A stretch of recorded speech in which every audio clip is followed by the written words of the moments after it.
కరీంనగర్లో graduate MLC counting కొనసాగుతోంది. 4వ రౌండ్ ముగిసేసరికి బీజేపీ అభ్యర్థి అంజిరెడ్డి 5,761 ఓట్ల లీడ్లో ఉన్నారు. ఆయనకు 31,117 ఓట్లొచ్చాయి. కాంగ్రెస్ అభ్యర్థి నరేందర్ రెడ్డికి 25,356, బీఎస్పీ అభ్యర్థి ప్రసన్న హరికృష్ణకు 21,151 ఓట్లు పోలయ్యాయి. ప్రస్తుతం 5వ రౌండ్ లెక్కింపు ప్రారంభించారు అధికారులు. కరీంనగర్లో గ్రాడ్యుయేట్ ఎమ్మెల్సీ కౌంటింగ్ కొనసాగుతోంది. 4వ రౌండ్ ముగిసేసరికి బీజేపీ అభ్యర్థి అంజిరెడ్డి 5,761 ఓట్ల లీడ్లో ఉన్నారు. ఆయనకు 31,117 ఓట్లొచ్చాయి.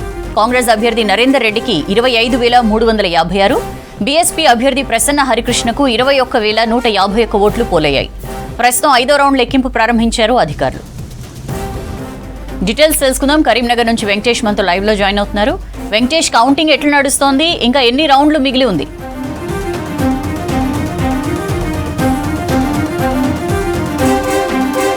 4 రౌండ్ల కౌంటింగ్ పూర్తయింది. ఇంకా 7 రౌండ్ల కౌంటింగ్ మిగిలి ఉంది. అయితే ఇప్పటివరకు ట్రెండ్స్ చూసినా కూడా మొదటి రౌండ్ నుంచి ఇప్పటివరకు కూడా బీజేపీ తన లీడ్ను కొనసాగిస్తూ ఉంది. మొత్తం 4 రౌండ్ల కలిపి 5,761 ఓట్ల లీడ్లో బీజేపీ అభ్యర్థి అంజిరెడ్డి ఉన్నారు. సెకండ్ కాంగ్రెస్ పార్టీ అభ్యర్థి నరేందర్ రెడ్డి సెకండ్ రౌండ్లో 25,356 ఓట్లతోటి సెకండ్ పొజిషన్లో ఉన్నారు. ప్రసన్న హరికృష్ణ 3వ పొజిషన్లో ఉన్నారు. ఆయనకు వచ్చిన ఓట్లు 21,151. ఈ ముగ్గురు మధ్యలోనే మొత్తం ఓట్ షేరింగ్ జరుగుతూ ఉంది. మొత్తం 84,000 ఓట్లు ఇప్పటివరకు కౌంటింగ్ కాగా 77,000 పైచిలకు ఓట్లు ఈ ముగ్గురు అభ్యర్థులు తీసుకున్నారు. మొత్తం 56 మంది అభ్యర్థులు ఉంటే మిగతా 53 మందికి అందరికీ కలిపి వచ్చిన ఓట్లు కేవలం 7,000 ఓట్లు మాత్రమే. అంటే ఈ ముగ్గురు మధ్యలోనే మొత్తం ఓట్ షేరింగ్ అంతా కూడా జరుగుతూ ఉంది. అయితే మనకు 3వ రౌండ్కి 4వ రౌండ్కి మధ్య కనుక చూస్తే బీజేపీ 3వ రౌండ్లోనే మొత్తం 5,761 ఓట్లలో కేవలం ఒక 3వ రౌండ్లోనే 3,000 పైచిలకు ఓట్లు తీసుకుంది. తర్వాత ఇప్పుడు 1,260 ఓట్ల పైచిలకు మాత్రమే లీడ్ వచ్చింది. అంటే లీడ్ ఒక్కోసారి తగ్గుతూ ఉంది, ఒకసారి పెరుగుతుంది. మొదటి రౌండ్లో తీసుకుంటే బీజేపీకి వచ్చిన లీడ్ కేవలం 36 ఓట్లే. అంటే నెక్ టు నెక్ ఫైట్ అయితే కనిపిస్తూ ఉంది. ఒక రౌండ్లో లీడ్ పెరుగుతుంది, ఒక రౌండ్లో తగ్గుతూ ఉంది. అయితే ఇంకా 7 రౌండ్ల కౌంటింగ్ పూర్తి చేయాల్సి ఉంది. అంటే ఇంకా సగం కూడా కాలేదు కాబట్టి ఇంకా కాంగ్రెస్ పార్టీ కానీ ప్రసన్న హరికృష్ణ కానీ కొంత హోప్లో ఉన్నారు. ఏదో ఒక రౌండ్లో మేము అధిగమిస్తామన్న ధీమాను వ్యక్తం చేస్తున్నారు. 5,761 ఓట్ల లీడును అధిగమించాలంటే కూడా ఇంకా చాలా వీళ్ళు మిగతా అభ్యర్థులు మాత్రం చాలా శ్రమించాల్సి ఉంది. కౌంటింగ్ జరుగుతున్న ట్రెండ్ కనుక చూస్తే ఇప్పుడు 4 రౌండ్ల సంబంధించిన ఫలితాల తర్వాత 5వ రౌండ్, 6వ రౌండ్, 7వ రౌండ్ కూడా ప్యారలల్గా జరుగుతున్నాయి. కొన్ని టేబుల్స్ నుంచి మనకు వచ్చిన సమాచారం ప్రకారం చూస్తే ఉదాహరణకు 5వ రౌండ్, 6వ రౌండ్ తర్వాత 7వ రౌండ్కి సంబంధించి ఒక టేబుల్ సమాచారం ఒక కౌంటింగ్ ఏజెంట్ ద్వారా తెలిసినప్పుడు అక్కడ ప్రసన్న హరికృష్ణ కొంత లీడ్గా ఉన్నట్టు తెలుస్తుంది. అయితే మొత్తం కోటా ఓటు అంటే విన్నింగ్కు కావాల్సిన మొత్తం ఓట్లు 50% + 1 అని అనుకున్నాం కాబట్టి మొత్తం 2,24,000 ఓట్లలో 1,12,001 ఓటు రావాలి విజయం సాధించాలంటే. అది మొదటి ప్రాధాన్యత ఓట్లలో సాధ్యమయ్యేలాగా కనిపించట్లేదు. ఇప్పుడున్న మొత్తం ప్రతి రౌండ్లో కనుక చూసుకుంటే అత్యధికంగా బీజేపీ అభ్యర్థికి 8,000 పైచిలకు ఓట్లు సాధించాడు. అంతకుముందు కనుక తీసుకుంటే 7,000 పైచిలకు ఓట్లు సాధించారు. ఇదే కంటిన్యూ కనుక అయితే ప్రతి రౌండ్కు 8,000 వేసుకున్నా కూడా 11 × 8 88,000 ఓట్ల దగ్గర బీజేపీ అయినా లేకుంటే కాంగ్రెస్ లీడ్లోకి వచ్చిన 88,000 ఓట్లు 85,000 ఓట్ల దగ్గర ఆగిపోయే అవకాశం ఉంది. అంటే మనకు పైన కోటా ఓటు నిండాలంటే అవతల 15 + 12 27,000 ఓట్లు ఇంకా కావాల్సి ఉంటుంది. ఈ 27,000 ఓట్లు ఎట్లా తీసుకొస్తారంటే మనకు ఎలిమినేషన్ ప్రాసెస్ ప్రకారం తీసుకురావాల్సి ఉంటుంది.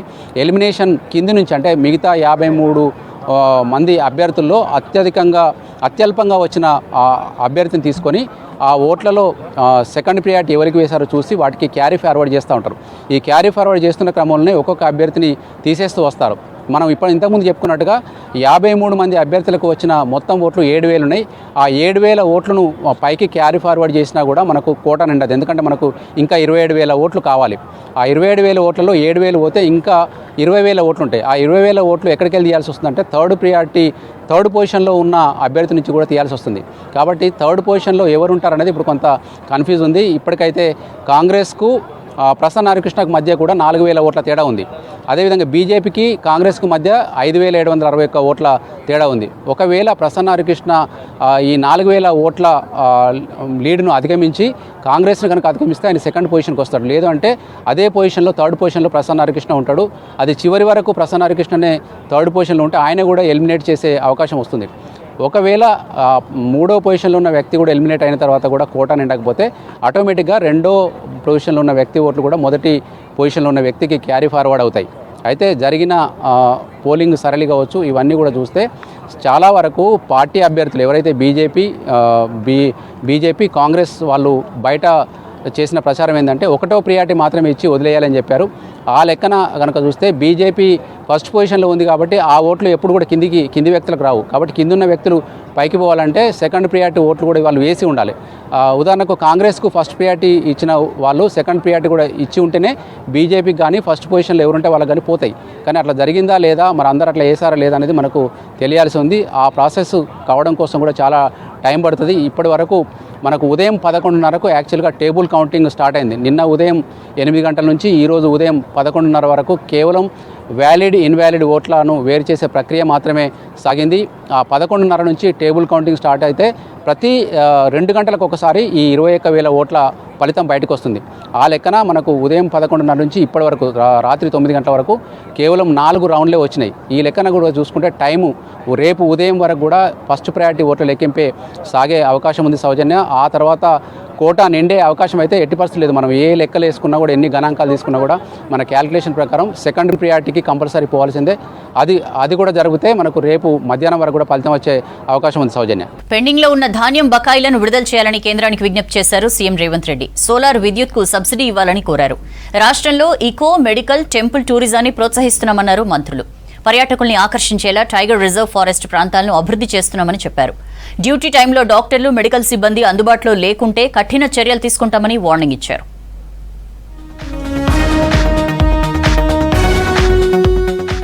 ఢిల్లీలో సీఎం రేవంత్ రెడ్డి బిజీగా గడిపారు. భారత ఆహార సంస్థకు 2014-15 ఖరీఫ్ కాలంలో సరఫరా చేసిన బియ్యానికి సంబంధించి బకాయిలు 1,469 కోట్లను వెంటనే విడుదల చేయాలని కేంద్ర ఆహార, పౌర సరఫరాల శాఖ మంత్రి ప్రహ్లాద్ జోషికి విజ్ఞప్తి చేశారు. గతంలో అదనపు లెవీ సేకరణకు సంబంధించిన మొత్తాన్ని రాష్ట్ర ప్రభుత్వమే భరించిందని చెప్పారు. ధాన్యమిచ్చి 10 ఏళ్లైనా బకాయిలు విడుదల కాలేదని కేంద్ర మంత్రి దృష్టికి తీసుకెళ్లారు సీఎం రేవంత్. ప్రధానమంత్రి గరీబ్ కళ్యాణ్ యోజన కింద బకాయి ఉన్న 343.27 కోట్లతో పాటు నేషనల్ ఫుడ్ సెక్యూరిటీ యాక్ట్ కింద పంపిణీ చేసిన బియ్యం బకాయిలు 79.09 కోట్లను విడుదల చేయాలన్నారు. కస్టమ్ మిల్లింగ్ రైస్ గడువును కనీసం 4 నెలలు పొడిగించాలని, అప్పుడే సరఫరాలో ఎటువంటి ఇబ్బందులు రావని చెప్పారు.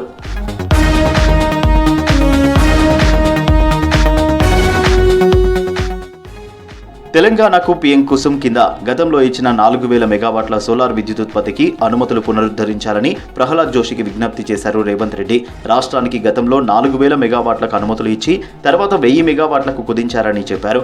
రాష్ట్రంలో మహిళా సంఘాల ద్వారా సోలార్ విద్యుత్ ఉత్పత్తిని తాము ప్రోత్సహిస్తున్నామని కేంద్ర మంత్రికి వివరించారు. తమ వినతులకు ప్రహ్లాద్ జోషి సానుకూలంగా స్పందించారన్నారు మంత్రి ఉత్తమ్ కుమార్ రెడ్డి.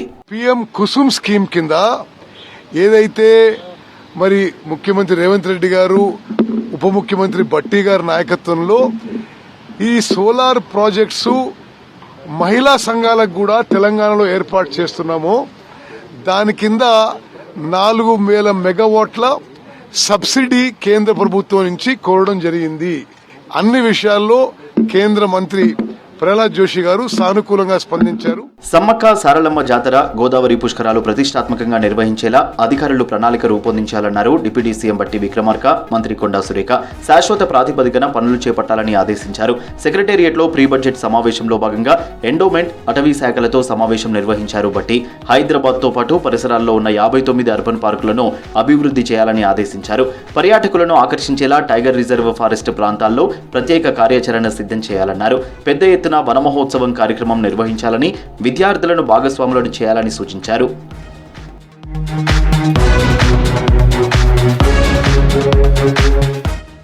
రాష్ట్ర ప్రభుత్వం పర్యాటక రంగానికి ప్రాధాన్యమిస్తోందన్నారు బట్టి విక్రమార్క, మంత్రి జూపల్లి కృష్ణారావు. టూరిజం ద్వారా ఆదాయం పెంచుకోవడానికి వనరులున్నాయని వాటిని సక్రమంగా వినియోగించుకోవాలని ఆదేశించారు. సెక్రటేరియట్లో టూరిజం, ఎక్సైజ్ శాఖల అధికారులతో ప్రీ బడ్జెట్ సమావేశం నిర్వహించారు బట్టి. ప్రభుత్వం తీసుకురాబోతున్న కొత్త టూరిజం పాలసీకి అనుగుణంగా బడ్జెట్ ప్రతిపాదనలు పంపాలన్నారు. ఎకో, మెడికల్, టెంపుల్ టూరిజాన్ని ప్రోత్సహించడంపై దృష్టి పెట్టాలని ఆదేశించారు. డాక్టర్లు, ఆర్ఎంఓలు, ప్రొఫెసర్లు డ్యూటీ సమయంలో అందుబాటులో లేకుంటే కఠిన చర్యలు తీసుకుంటామని హెచ్చరించారు వైద్య శాఖ మంత్రి దామోదర రాజనరసింహ. హైదరాబాద్ గాంధీ హాస్పిటల్లో ఆయన ఆకస్మికంగా తనిఖీలు నిర్వహించారు. డాక్టర్ల అటెండెన్స్ షీటు పరిశీలించారు. ముందస్తు సమాచారం లేకుండా డ్యూటీకి గైర్హాజరైన డాక్టర్లపై చర్యలు తీసుకోవాలని ఉన్నతాధికారులను ఆదేశించారు. OP, IP, MCH, IVF scanning వార్డులను పరిశీలించారు దామోదర.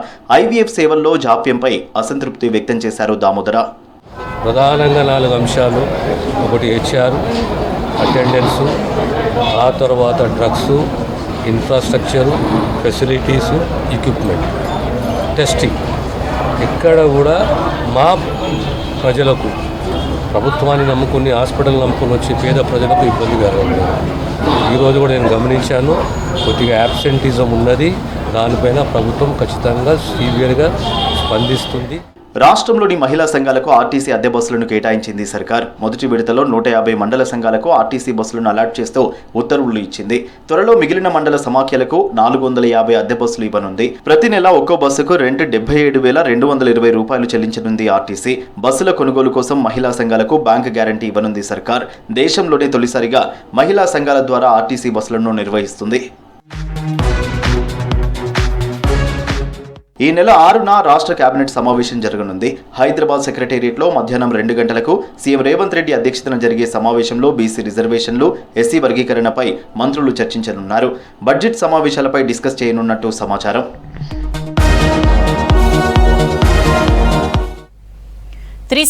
జీవోపై తమ పోరాటాన్ని టీచర్లు గుర్తించారన్నారు కేంద్ర మంత్రి బండి సంజయ్. సీఎం రేవంత్ పరిపక్వత లేని నిర్ణయాలతో రాష్ట్రాన్ని ఆగం చేస్తున్నారని విమర్శించారు. రాజ్యసభ సభ్యులు లక్ష్మణ్ హామీలు నెరవేర్చలేకనే బీజేపీ నేతలపై ఎదురుదాడి చేస్తున్నారని ఫైర్ అయ్యారు. కొమరెల్లి మల్లన్నను దర్శించుకున్నారు మెదక్ ఎంపీ రఘునందన్. ఎడ్యుకేషన్ సెక్టార్లో సమస్యలపై పోరాడతానని చెప్పారు Karimnagar teacher MLC Malka Komaraiah.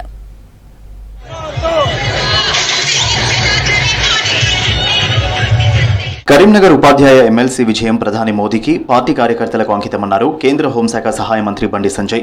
Tax సడలింపులకి కృతజ్ఞతగా ఎమ్మెల్సీ ఎన్నికలో బీజేపీ అభ్యర్థి మల్క కొమరయ్యకు ఓటు వేసి గెలిపించారని తెలిపారు. ఉపాధ్యాయ సమస్యల కోసం 317 జీవో కోసం కొట్లాడి జైలుకు వెళ్లామన్నారు. తమ పోరాటాలను టీచర్లు గుర్తించారన్నారు.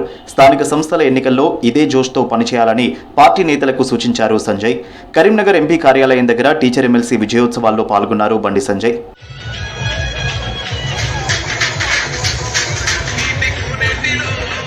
సీఎం రేవంత్ పరిపక్వత లేని నిర్ణయాలు తీసుకుంటూ రాష్ట్రాన్ని ఆగం చేస్తున్నారన్నారు బీజేపీ ఎంపీ లక్ష్మణ్.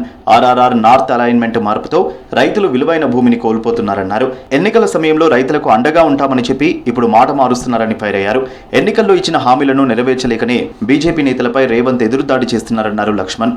ఈ త్రిబులార్ యొక్క ఉత్తర భాగానికి సంబంధించినటువంటి అలైన్మెంట్ వల్ల అభివృద్ధి పేరుతో పచ్చటి పొలాలను ఆనాడు ప్రభుత్వం స్వాధీనం చేసుకుంటే ఈ త్రిబులార్ పేరు మీద మళ్ళీ నష్టపోయిన రైతులకు మళ్ళీ ఆ బీఆర్ఎస్ ప్రభుత్వం యొక్క తప్పుడు విధానాలను సరిదిద్దుతామని, అలైన్మెంట్లో మార్పులు తీసుకొచ్చి మీకు న్యాయం చేస్తామని ఆనాడు ఇదే కాంగ్రెస్ నాయకులు హామీ ఇచ్చి ఎన్నికలైన తర్వాత వాళ్ళ నోళ్ళు ఎందుకు మూగబోయినాయి. కొమరెల్లి మల్లన్నను దర్శించుకున్నారు మెదక్ ఎంపీ రఘునందన్ రావు. గర్భాలయంలో స్వామివారికి అభిషేకం, ప్రత్యేక పూజలు చేసి ముఖమండపంలో కుటుంబ సమేతంగా పట్నం వేసి మొక్కులు చెల్లించుకున్నారు.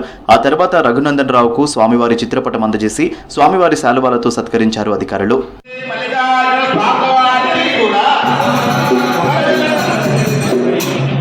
317 జీవో చాలా దుర్మార్గమైనదన్నారు కరీంనగర్ టీచర్ ఎమ్మెల్సీ మల్క కొమరయ్య. దీనిపై తమ పోరాటం కొనసాగుతుందని చెప్పారు. ఎడ్యుకేషన్ సెక్టార్లో అనేక సమస్యలున్నాయని చెప్పారు. సమస్యలతో ఉపాధ్యాయులు సతమతమవుతుంటే పిల్లలకు నాణ్యమైన విద్య ఎలా అందుతుందని ప్రశ్నించారు. ఇకపై తను వీలైనంత వరకు ఉపాధ్యాయులతోనే ఉంటారని, వారి సమస్యల పరిష్కారానికి కృషి చేస్తారని చెప్పారు. టీచర్స్కు చాలా సమస్యలు ఉన్నాయి. ఒకటి ప్రతి టీచర్కు ప్రతి గ్రూప్కు డిఫరెంట్ సమస్యలు ఉన్నాయి. అవన్నిటిని మనం వర్క్ సార్ట్అవుట్ చేయాలి. అందులో స్పెషల్గా 317 అనే జీవో చాలా అన్యాయం.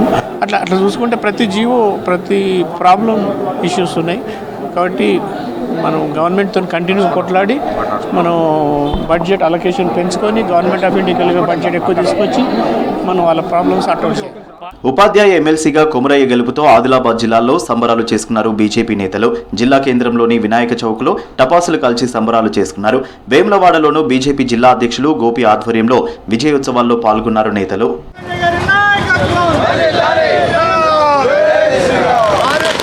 కన్వేయర్ బెల్ట్ పునరుద్ధరణతో ఎస్ఎల్బీసీలో సహాయక చర్యలు వేగంగా కొనసాగుతున్నాయి. డీసిల్టింగ్, బురద, మట్టి తొలగింపు పనులు స్పీడ్గా జరుగుతున్నాయి. రెస్క్యూ ఆపరేషన్పై ఉన్నతాధికారుల సమీక్ష నిర్వహించారు. రెస్క్యూలో పాల్గొంటున్న బృందాల ఇన్ఛార్జీలతో పనుల పురోగతిపై చర్చించారు. రెస్క్యూని ఎప్పటికప్పుడు ఆరా తీస్తున్నారు సీఎం రేవంత్. రేపు కొన్ని డెడ్ బాడీస్ బయటకు తీసే అవకాశం ఉందని తెలిపారు Achampet MLA Vamsikrishna.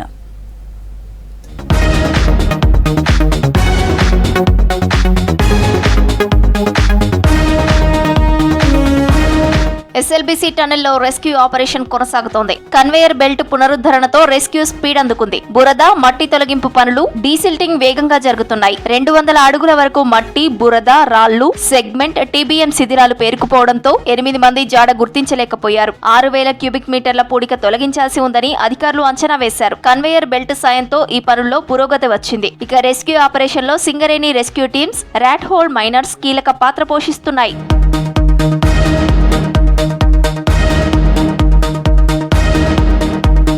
Rescue operation పై disaster management special chief secretary Arvind Kumar, జిల్లా కలెక్టర్ బదావత్ సంతోష్ సమీక్ష నిర్వహించారు. రెస్క్యూలో పాల్గొంటున్న బృందాల ఇన్ఛార్జీలతో చర్చించారు. సహాయక చర్యల్లో పురోగతి, ఎదురవుతున్న సవాళ్లు, మైనింగ్, ఫైర్ సర్వీసెస్ బృందాల కృషి, ర్యాట్ మైనింగ్ ప్రత్యేకతలు, ప్లాస్మా కట్టర్స్ వినియోగం వంటి అంశాలపై డిస్కస్ చేశారు.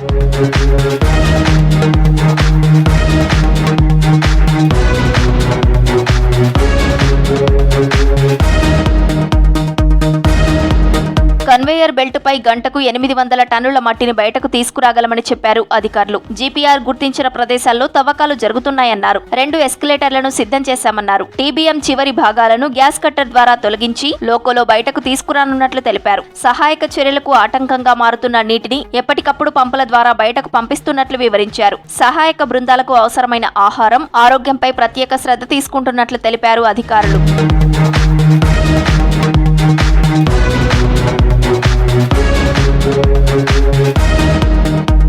సహాయక చర్యలపై సీఎం రేవంత్ రెడ్డి ఎప్పటికప్పుడు ఆరా తీస్తున్నట్లు చెప్పారు అచ్చంపేట ఎమ్మెల్యే వంశీకృష్ణ. 12 డిపార్ట్మెంట్ల కొలాబరేషన్లు, కోఆర్డినేషన్ తో రెస్క్యూ కొనసాగుతోందన్నారు. ప్రమాదం జరిగిన ప్లేస్ కు దాదాపు రెస్క్యూ టీమ్స్ రీచ్ అయ్యాయని, రేపు కొన్ని డెడ్ బాడీలు బయటకు తీసే అవకాశం ఉందని తెలిపారు.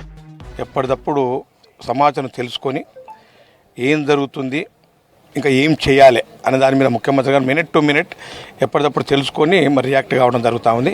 ఇవాళ దేశంలో ఉన్నటువంటి అన్ని స్కిల్డ్ డిపార్ట్మెంట్స్ ఏవైతే ఉన్నాయో, ఈ రెస్క్యూ ఆపరేషన్కి సంబంధించినటువంటి డిపార్ట్మెంట్ లైక్ ఆర్మీ కానీ, ఎన్డీఆర్ఎఫ్ కానీ, ఎస్డీఆర్ఎఫ్ కానీ, తర్వాత నేవీ దళం కానీ, తర్వాత ఇక్కడ చాలా హైడ్రా కానీ, సింగరేణి కానీ, ఇటువంటి చాలా దాదాపు 12 డిపార్ట్మెంట్ల కొలాబరేషన్, కోఆర్డినేషన్తో పనిచేస్తూ ఉన్నాయి. కొన్ని బాడీస్ బయటపడే అవకాశం ఉంది. బట్ ర్యాట్ మైనర్స్ కూడా బాగా పనిచేస్తూ ఉన్నారు. తర్వాత సింగరేణి కార్మికులకు వాళ్ళకి బాగా ఎక్స్పీరియన్స్ ఉంటుంది వీటిలలో. అన్ని ఆల్ డిపార్ట్మెంట్, ఈ డిపార్ట్మెంట్స్ కూడా సీరియస్గా అండ్ వార్పుడ్ బేసిస్ మీద పనిచేస్తూ ఉన్నారు. ఇప్పటికే 3 సైంటిస్టుల ఎన్జీఆర్ఐ బృందం టన్నెల్ను పరిశీలించింది. భూమి లోపల అమరికలు, రాతి పొరలు, నీటి జాడలు, కదలికలను పసిగట్టే national centre for seismology, Indian institute of rock mechanism సంస్థలకు చెందిన నిపుణులు 1-2 రోజుల్లో చేరుకొని ఆపరేషన్ లో పాల్గొంటున్నట్లు తెలిసింది. టన్నెల్ దగ్గర యాక్సిలోమీటర్, డేటా యాక్సిజిషన్ సిస్టమ్ తో టెంపరరీ అబ్జర్వేటరీ క్యాంపును ఏర్పాటు చేసి పర్యవేక్షిస్తున్నట్లు తెలిసింది.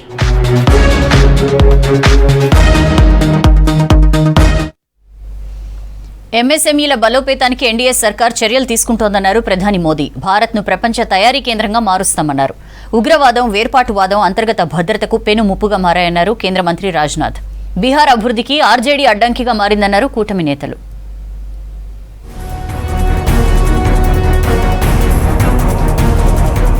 భారత్ను ప్రపంచ తయారీ కేంద్రంగా మార్చడమే ఎన్డీఏ సర్కార్ లక్ష్యమన్నారు ప్రధాని మోదీ. దేశంలో ఎంఎస్ఎంఈల బలోపేతానికి చర్యలు తీసుకుంటున్నట్లు చెప్పారు. దీనిలో భాగంగానే కేంద్ర బడ్జెట్లో ఎంఎస్ఎంఈలకు అధిక ప్రాధాన్యత ఇచ్చామన్నారు. పోస్ట్ బడ్జెట్ ఎంఎస్ఎంఈలపై జరిగిన వెబినార్లో పాల్గొన్నారు ప్రధాని. కొత్తగా పరిశ్రమలు స్థాపించే ఎస్సీ ఎస్టీలకు తక్కువ వడ్డీకే 5 లక్షల నుంచి 2 కోట్ల వరకు లోన్లు ఇస్తున్నట్లు చెప్పారు. आज देश में एमएसएमई की संख्या बढ़कर 6 करोड़ से ज्यादा हो गई है. इससे करोड़ों लोगों को रोजगार के अवसर मिले हैं. इस बजट में एमएसएमई के लोन के लिए गारंटी कवर को 2 गुना करके 20 करोड़ रुपए तक किया गया है. అహ్మదాబాద్లో వైల్డ్ లైఫ్ రెస్క్యూ రీహాబిటేషన్ కేంద్రం వంతారాను ప్రారంభించారు ప్రధాని మోదీ. నిన్న వరల్డ్ వైల్డ్ లైఫ్ డే సందర్భంగా వంతారా సందర్శించారు. కేంద్రంలోని సింహం పిల్లలతో కాసేపు సరదాగా గడిపారు. జంతువుల కోసం ఏర్పాటు చేసిన ఎంఆర్ఐ, సిటీ స్కాన్, ఐసీయూ వంటి సదుపాయాలు పరిశీలించారు మోదీ.